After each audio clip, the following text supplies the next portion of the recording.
তোর কাছে 5 মাসের রুম ভাড়া মানুষ চালাক হয়ে গেছে একা ভাই। তোর লগে আমার 2 দিন পরে দেখা হবে।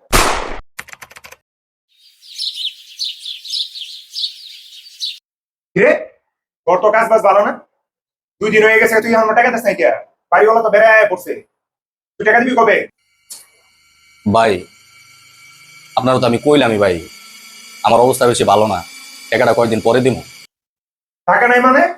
তোর তো কোনো কাজ কামেই ভালো না, তুই এখন টাকা টুকা দিস না, আর আমার জায়গা এটা কি করে এই জায়গার মধ্যে? এই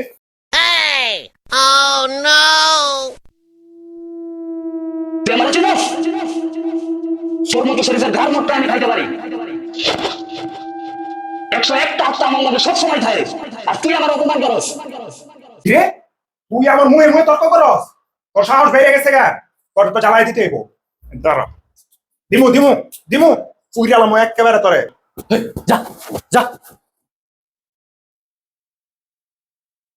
ভাই, আমার ভুল হয়ে গেছে ভাই, আমি আর এরকমের করবো না ভাই, আমার মাফ করে দেন ভাই।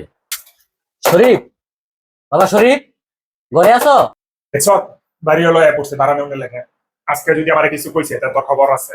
আঙ্কেল দরজা খোলা আছে। শরীফ, তোমার কি খবর?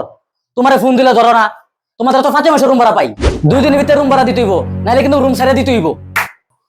ভাই একটু আজকের দিনের জন্য বাড়িওয়ালারে ম্যানেজ করেন ভাই, আমি আপনার দিমু টাকা, একটু ম্যানেজ করেন ভাই।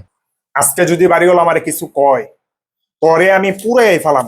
ভাই আজকের দিন আমি ম্যানেজ করতেছি ভাই, আমি তো কইছি আপনার আমি টাকা দিয়ে দিব ভাই।